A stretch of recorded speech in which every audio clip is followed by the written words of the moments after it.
بسم اللہ الرحمن الرحیم۔ السلام علیکم معزز ناظرین کرام، آج ہم آپ کو حضرت سلیمان علیہ السلام کے بارے میں بتانے والے ہیں۔ حضرت داؤد علیہ السلام کی طرح اللہ تعالیٰ نے حضرت سلیمان علیہ السلام کو بھی بہت سے معجزے عطا کر رکھے تھے۔ آپ جانوروں کی بولیاں سمجھتے تھے، ہوا پر آپ کا قابو تھا، آپ کا تخت ہوا میں اڑتا کرتا تھا، یعنی صبح و شام مختلف سمتوں کو ایک ایک ماہ کا فاصلہ طے کر لیا کرتے تھے۔ حضرت سلیمان علیہ السلام کی سب سے بڑی خصوصیت یہ تھی کہ آپ کی حکومت صرف انسانوں پر ہی نہیں تھی بلکہ جن بھی آپ کے تابع تھے۔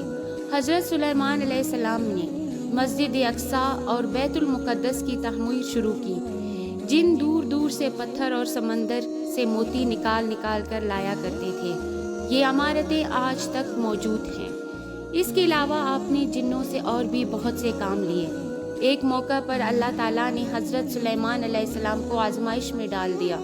آپ کے پاس ایک انگوٹھی تھی جس پر اسم اعظم کنندہ تھا۔ اس انگوٹھی کی بدولت آپ جن و انس پر حکومت کیا کرتے تھے، لیکن وہ انگوٹھی کسی وجہ سے گم ہو گئی اور شیطان کے ہاتھ آ گئی، چنانچہ آپ کے تخت اور سلطنت سے محروم ہو گئے۔ ایک مدت کے بعد وہ انگوٹھی شیطان کے ہاتھ سے دریا میں گر پڑی، جسے ایک مچھلی نے نگل لیا۔ وہ مچھلی حضرت سلیمان علیہ السلام نے پکڑ لی۔ جب اس کو چیرا گیا تو انگوٹھی اس کے پیٹ سے مل گئی اور اسی طرح آپ کو دوبارہ سلطنت اور حکومت مل گئی۔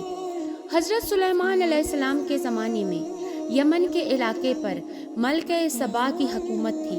ایک دن حضرت سلیمان علیہ السلام کا دربار لگا ہوا تھا، جس میں تمام جن و انس، چرند پرند اپنی اپنی جگہوں پر بیٹھے ہوئے تھے۔ دیکھا کہ ہدہد غیر حاضر ہے۔ آپ نے فرمایا، ہدہد نظر نہیں آتا، اگر اس نے غیر حاضری کی معقول وجہ بیان نہ کی تو اسے سخت سزا دی جائے گی۔ ابھی یہ باتیں ہو ہی رہی تھی کہ ہدہد بھی حاضر ہو گیا۔ حضرت سلیمان علیہ السلام کے دریافت کرنے پر ہدہد نے بتایا، میں اڑتا ہوا یمن کے ایک ملک میں جا پہنچا جہاں کی حکومت ملکہ سبا کے ہاتھ میں ہے۔ خدا نے سب کچھ دے رکھا ہے، اس کا تخت بہت قیمتی اور شاندار ہے، لیکن شیطان نے اس کو گمراہ کر خدائے واحد کی بجائے آفتاب کی پرستش کر دی۔ حضرت سلیمان علیہ السلام نے فرمایا کہ اچھا، تو میرا خط اس کے پاس لے جا، تیری جھوٹ اور سچ کا امتحان ابھی ہو جائے گا۔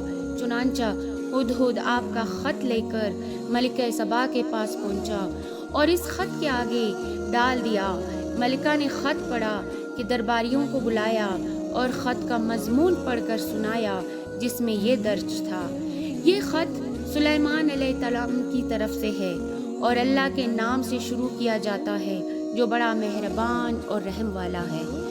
تم کو سرکشی اور سربلندی کا اظہار نہیں کرنا چاہیے اور تم میرے پاس خدا کی فرما بردار بن کر آؤ۔ ملکہ سبا نے بہت سے تحفے تحائف حضرت سلیمان علیہ السلام کی خدمت میں بھیجے۔ آپ نے ان تحائف کو دیکھ کر فرمایا، ملکہ نے میرے پیغام کا مقصد نہیں سمجھا۔ آپ نے ملک کے سفیروں کو دیکھ کر فرمایا، تم نہیں دیکھتے کہ میرے پاس کس چیز کی کمی ہے؟ یہ تحفے واپس لے جاؤ اور اپنی ملکہ سے کہو، اگر میرے پیغام کی تکمیل نہ کی تو میں عظیم الشان لشکر لے کر وہاں پہنچوں گا اور تم کو رسوا اور ذلیل کر کے تمہارے شہر سے نکال دوں گا۔ جب قاصد حضرت سلیمان علیہ السلام کا پیغام لے کر ملکہ کے پاس گئے تو اس نے یہی مناسب سمجھا کہ خود حضرت سلیمان علیہ السلام کی خدمت میں حاضر ہو جائے۔ جب حضرت سلیمان علیہ السلام کو ملکہ کی روانگی کا علم ہوا تو آپ نے فرمایا کہ دربار والوں میں کوئی ایسا ہے جو ملکہ کا تخت یہاں لے آئے؟ ایک جن نے کہا، آپ کے دربار پر برخاست ہونے تک میں تخت لا سکتا ہوں اور میں امین بھی ہوں۔ آپ کے وزیر نے کہا، میں آنکھ جھپکتے تک اس کا تخت پیش کر سکتا ہوں، اور جو ہی حضرت سلیمان علیہ السلام نے مڑ کر دیکھا تو ملکہ کا تخت وہاں موجود تھا۔ اس پر حضرت سلیمان علیہ السلام نے خداوند تعالیٰ کا شکر ادا کیا اور فرمایا خدا کا یہ فضل میری آزمائش کے لیے ہے تاکہ وہ دیکھے کہ اس حالت میں بھی اس کا شکر ادا کرتا ہوں یا نہیں۔ اب آپ نے حکم دیا کہ اس کی شکل بدل دی جائے۔ سلیمان علیہ السلام کے دربار میں پہنچی تو اس سے پوچھا گیا کیا تیرا تخت بھی ایسا ہی ہے جیسا یہ ہے؟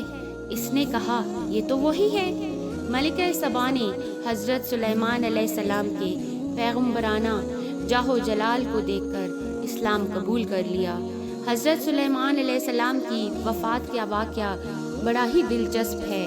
حضرت سلیمان علیہ السلام کے حکم سے جنوں کی ایک جماعت بڑی بڑی عمارتیں بنانے میں مصروف تھی کہ حضرت سلیمان علیہ السلام کی وفات کا وقت آ پہنچا۔ آپ ایک لاٹھی کے سہارے کھڑے ہو گئے اور انتقال فرما گئے۔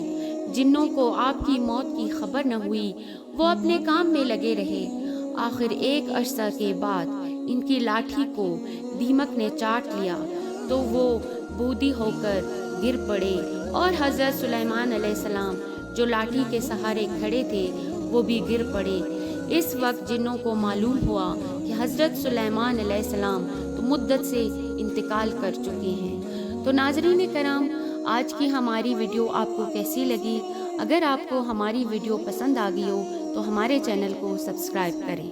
اللہ حافظ۔